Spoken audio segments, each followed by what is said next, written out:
नमस्कार, मैं हूं अनुकुल तिवारी और आप वॉइस अब देख रहे हैं। देखिए, आप अच्छे से जान रहे हैं कि बीपीएससी को लेकर सब लोग परेशान हैं कि नॉर्मलाइजेशन कैसे हटाया जाए और नॉर्मलाइजेशन लागू नहीं होने देंगे। 17वीं बीपीएससी के बारे में बात कर रहे हैं। मीटिंग हुआ, उसके बाद 15 तारीख हुआ। हमने फोन घुमाया रितेश सर को, और रितेश सर क्या कुछ कहे नॉर्मलाइजेशन पर, और आंदोलन तक बात छिड़ गई है। आप सुनिए कि रितेश सर जो है वो क्या कुछ कह रहे हैं। हेलो सर, बहुत बहुत स्वागत है आपका वॉइस अप चैनल पे। आपको भी धन्यवाद कि आपने है ना कॉल किया है। बताइए।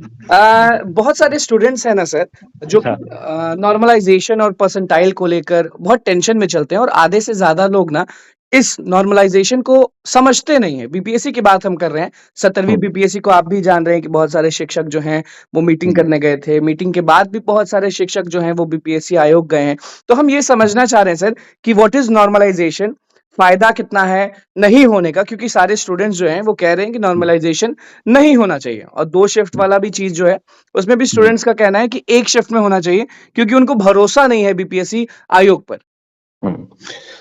देखिए, नॉर्मलाइजेशन और परसेंटाइल की बात आपने कही है, तो हम ये बताना चाहेंगे वही शिक्षक इसके हित में बात करते हैं, वही शिक्षक इसके समर्थन में जाते हैं कि जो तक हमको लगता है कि अपने जीवन काल में कभी बीपीएससी दिए नहीं होंगे जी, है ना, वही शिक्षक इसका समर्थन। क्योंकि बच्चे का दुख कहाँ से समझेंगे, किस तरीके से वो मेहनत करते हैं, क्या लैकिंग आती है, क्या डिफिकल्टीज लेवल आती है, वो समझेंगे तभी तो पता चलेगा कि नॉर्मलाइजेशन और परसेंटाइल क्या होता है। और बीपीएससी एक संवैधानिक संस्था है जो इतने दिनों से अच्छे से एग्जाम कराते आ रही, तो नॉर्मलाइजेशन बच्चे के हित में नहीं है।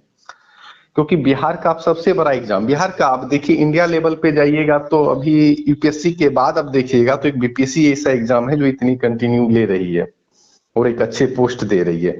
तो नॉर्मलाइजेशन कहीं से हित नहीं, उससे बच्चे की क्या आएगी परेशानी, थोड़ा सा हम बता देना चाहते हैं।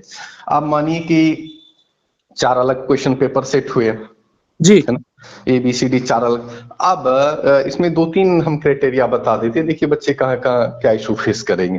पहला कि मानिए ठीक है, एक फॉर एग्जांपल ही लीजिए नॉर्मल्स, कि आपसे कोई सिंपल क्वेश्चन पूछा है कि बक्सर का युद्ध कब हुआ या प्लासी का युद्ध कब हुआ। ठीक है, वो मेरे लिए आसान था क्योंकि हम पढ़े हैं फैक्चुअल डाटा, मेरे लिए आसान था। हो सकता है कि वो डाटा आपके लिए हार्ड हो जाए, आपने नहीं पढ़ा है, ये होता है ना, तो आपका आंसर गलत हो सकता है। बिल्कुल। दूसरी क्राइटेरिया है कि जब अलग अलग शिफ्ट में क्वेश्चन सेट होंगे तो किसी का साइंस स्ट्रांग होगा या नहीं होगा। बिल्कुल सर। किसी का हिस्ट्री स्ट्रांग होगा, किसी का पॉलिटी स्ट्रांग होगा, किसी का ज्योग्राफी स्ट्रांग होगा।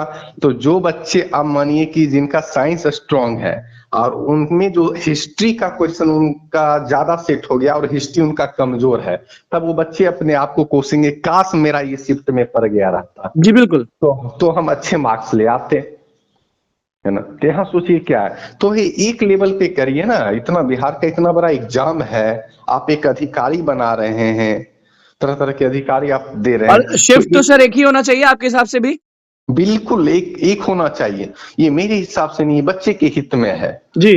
जो टीचर बोल रहे हैं इसका दर्द नहीं समझ रहे, क्योंकि जिंदगी में अपने खुद एग्जाम देंगे तब ना, खुद उनसे अच्छा, तो ये क्वेश्चन बनेगा सर नहीं। 15 तारीख हो रहा है कि बीपीएससी के जो चेयरमैन हैं वो स्टूडेंट से मिलेंगे, वो शिक्षकों से मिलेंगे। कहा जा रहा है, अभी लिखित में कहीं नहीं मिला है, ना तो चेयरमैन का कोई वीडियो आया है, लेकिन कहा जा रहा है कि 15 तारीख को बहुत बड़ा मीटिंग होगा और ऐतिहासिक होगा। तो क्या लग रहा है 15 तारीख को सही में ये होने वाला है? और अगर होने वाला है तो कितने हित में रहेगा स्टूडेंट्स के? देखिए, ये तो हम भी सुन रहे हैं, कोई इसका ऑफिशियल खबर है नहीं जी। मीडिया के माध्यम से या कुछ स्टूडेंट या कुछ टीचर आके यूट्यूब पे बता रहे हैं, तो उसी के माध्यम से सुन रहे हैं कि 15 नवंबर को मीटिंग होने वाला है। और बीपीएससी आयोग एक बात, ठीक है बच्चे से मीटिंग कर रहे हैं तो बहुत अच्छी बात है, जो एग्जाम दे रहे हैं उनके साथ आप करिए ना मीटिंग, कुछ माफिया के साथ आप मीटिंग करिएगा। इसके लिए तो हम राज्यपाल से और सीएम से भी आग्रह करते हैं कि यदि तमाम जो इसे खबरें आ रही हैं कि कुछ शिक्षा माफिया जाके मिले हैं, यदि आयोग के द्वारा उन्हें बुलाया गया कुछ चुनिंदा टीचर को, उन पे कार्रवाई होनी चाहिए। अच्छा, कार्रवाई होनी चाहिए। फिर यही बात रही ना कि आप दूध की रक्षा बिल्ली से करवा रहे हैं, जो टीचर बीपीएससी पढ़ा रहे हैं उनसे पर्सनली कैसे मिल सकते हैं आप? कौन आपको ये राइट दिया है? ये आपका घर है क्या? नहीं ना। तो क्या लग रहा है कि जो ये स्टूडेंट्स पहुंचेंगे उस दिन, चेयरमैन ने अगर बुलाया है, स्टूडेंट्स पहुंचेंगे, तो नॉर्मलाइजेशन पर जीत मिलेगी कि नहीं मिलेगी, या बस यूं ही बीपीएससी के चेयरमैन बुला रहे हैं?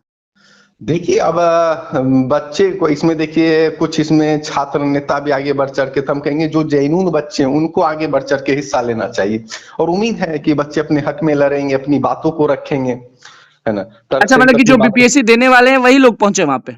हाँ बिल्कुल, तो वही लोग उसको अच्छे से समझ पाएंगे और समझा पाएंगे। तो शिक्षा माफिया तो कुछ और चाहते हैं।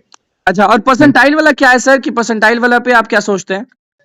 परसेंटाइल वाला भी ये बच्चे के हित में नहीं है। अब मानिए कि मानिए किसी स्टूडेंट में 80 मार्क्स आए हैं 100 में से, जी। 80 अंक मिले हैं, तो वही 80 उसका क्या मतलब परसेंटेज निकलेगा 80, लेकिन परसेंटाइल का मतलब है कि यदि 80 अंक मिले हैं तो परसेंटाइल में होगा कि इसका मतलब है एग्जाम देने वाले स्टूडेंट को उनसे उतना मार्क्स कम है, ये भी बच्चे के हित में नहीं है। परसेंटाइल भी ये सब नॉर्मली आपको जेईई मेंस में देखने को मिलता है, नेट जेआरएफ को एग्जाम में देखने को मिलता है। आप यहाँ जॉब दे रहे हैं, अधिकारी बना रहे, तो परसेंटाइल भी आपके हित में नहीं है, बच्चे के हित में। और आप तरह तरह के चेंज क्यों कर रहे हैं? हाँ, मतलब ये चेंज का आकारा बना दिए हैं क्या कि यही आप एक्सपेरिमेंट करिएगा क्या? आप और देख ही रहे एज 67वीं के रिलैक्सेशन बाद। भी डिमांड था स्टूडेंट्स का, लेकिन उस पर किसी ने कुछ बोला नहीं और सरकार के द्वारा भी कुछ कहा नहीं गया। बीपीएससी आयोग ने भी कुछ अभी तक कहा नहीं है। एज रिलैक्सेशन की बात हम कर रहे हैं 17वीं बीपीएससी में। मिलना चाहिए, ठीक है। जो बच्चे बहुत सारे, देखिए कोविड के टाइम में भी ये सिचुएशन आया कि 2-3 साल डिले हुआ, जी। 67वीं भी एग्जाम काफी डिले हुआ, तो जो बच्चे उस एज पे थे जो बाहर हो गए, तो देना चाहिए एज रिलैक्सेशन थोड़ा बहुत। आयोग काम सही कर रही है कि नहीं सर? क्योंकि टीआरई 3.0 के रिजल्ट के लिए भी लोग माथा पीट रहे हैं। अब एक बात बता देते कि अब बीपीएससी का ही खेला देखिए, तो मतलब लग रहा है कि ये टीचर आयोग रख देना चाहिए। ठीक है, टीचर वाला तो ठीक है, इधर एग्जाम ले रहे हैं, हाँ। जो आपको जिस चीज के लिए आपको बनाया गया वो एग्जाम आप नहीं ले रहे हैं। आपको सिविल सर्विसेज के एग्जाम कंडक्ट कराने दिया गया था, आप वो नहीं, टीचर का एग्जाम लिए जा रहे हैं आप, साल में 3-4 एग्जाम ले रहे हैं आप। बिल्कुल। और सिविल सर्विसेज का एग्जाम साल में एक बार आप नहीं करा पाए हैं। मतलब मेन चीज से फोकस हट चुका है बीपीएससी आयोग का। बिल्कुल, क्यों आप जान ही रहे हैं, हम क्या जान रहे हैं कि पूरा दुनिया जान रही कि जहां ज्यादा रहेगा और वहां पे क्या मिलेगा, क्या स्टूडेंट्स रेवेन्यू आप जनरेट प्रोटेस्ट होगी। की बात कर रहे हैं, प्रदर्शन की बात कर रहे हैं कि अगर हक में नहीं हुआ तो हम प्रदर्शन करेंगे, क्योंकि 15 तारीख का इंतजार लोग कर रहे हैं कि 15 तारीख को कुछ बड़ा होने वाला है, मीटिंग होगा, कुछ डिसीजन लिया जाएगा। अगर वैसा नहीं होता है तो लोग प्रोटेस्ट करने वाले हैं। स्टूडेंट्स जो हैं, स्टूडेंट्स जिससे हमारी बातचीत होती है या फिर जो लोग मैसेज करते हैं, कॉल करते हैं, तो उनका सीधा है कि नॉर्मलाइजेशन नहीं होना चाहिए। अगर इस पे डिसीजन ओके आया तो ठीक है, नहीं तो प्रदर्शन होगा। लाखों की संख्या में लोग उतरेंगे। आपको याद होगा सर कि पिछली बार जो 2 शिफ्ट में पेपर का हल्ला हुआ था, तो लाखों की संख्या में पटना में स्टूडेंट्स पहुंचे थे। नहीं तो बच्चे के मतलब ठीक है, वो तो अधिकार है, अजल उनके हक में नहीं आएगा तो बिल्कुल जो सही है सही को सही कहना चाहिए, गलत को गलत कहना चाहिए। आप है कि नहीं स्टूडेंट्स के साथ? बिल्कुल स्टूडेंट के साथ हैं, यदि मेरी जरूरत पड़ेगी तो वहां के बच्चे के साथ खड़े रहेंगे, क्यों नहीं रहेंगे। हम इस चीज का वाच ही कर रहे हैं कि नहीं, जो बच्चे के हित में है वो बोलना चाहिए। बहुत सारे बच्चे हमें भी कॉल कर रहे हैं कि क्या ऐसा व्यवस्था सही है, वो बोले कहीं से ये सही नहीं है, और जो इनका समर्थन कर रहे हैं आप उनका विरोध करिए।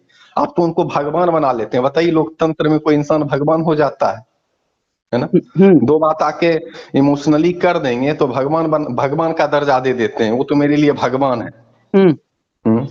स्टूडेंट्स बहुत सारे आपको सुन रहे हैं अभी। पर्व है, छठ महापर्व है, उसमें भी लोग टेंशन में। कुछ कहना चाहेंगे अपने बच्चों को?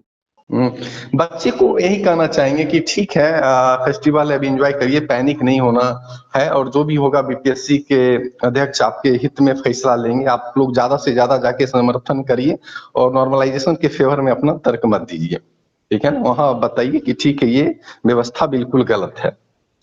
तो ये बच्चे को आगे बढ़ चढ़ के हिस्सा लेना चाहिए, शिक्षा माफिया को नहीं। चलिए, बहुत बहुत धन्यवाद सर जुड़ने के लिए आपका।